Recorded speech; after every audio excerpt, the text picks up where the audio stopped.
Vincent van Gogh was born on March 30th, 1853 in Groot-Zundert, Netherlands. He struggled with mental illness and died due to a self-inflicted gunshot wound on July 29, 1890 at age 37. His father's name was Theodorus van Gogh, and his mother was Anna Cornelia Carbentus. Van Gogh had a childhood full of moving and working, and in 1880 he finally decided to pursue art full-time. He moved to Brussels and began taking art lessons. He was able to do a lot of this with financial help from his younger brother Theo. He didn't care much for art school and kept falling in love with alcoholic women that weren't good for him. He left art school and moved to Drenthe, where he lived a nomadic life for a while.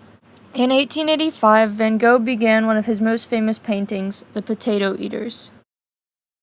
In 1888, Van Gogh purchased a cottage where he painted bedroom scene. It was there that his mental health began to deteriorate. Later that same year, Van Gogh cut off his ear with a butter knife and gave it to a prostitute. This feature is prominent in some of his later works. In 1890, Theo, Van Gogh's brother, sold The Red Vineyards for 400 francs. This would be the only Van Gogh painting sold during his lifetime. In that same year, 1890, Vincent moved in on his own into an apartment in Auvers. On July 27th, Van Gogh went out to paint but ended up shooting himself in the chest as a suicide attempt. He lived for 2 days after the shot and died in his home with his brother on July 29, 1890. He was only 37 years old. Theo, his brother, died 6 months later and was buried next to Van Gogh. Theo was a major part of Van Gogh's artistic life.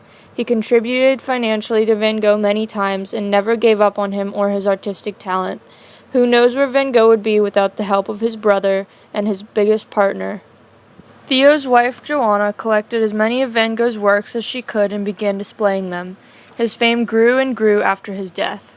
Some of his most famous paintings include Starry Night, Sunflowers, Portrait of Dr. Gachet, Irises, and many, many self-portraits that kept morphing and changing as he went through his stages of mental illness and physical characteristics.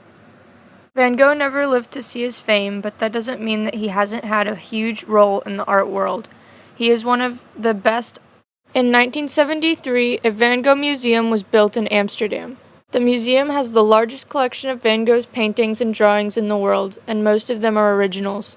In 2013, the museum had 1.4 million visitors and was the second most visited museum in the Netherlands. Van Gogh has influenced, continues to influence, and will influence many art styles and artists throughout the years.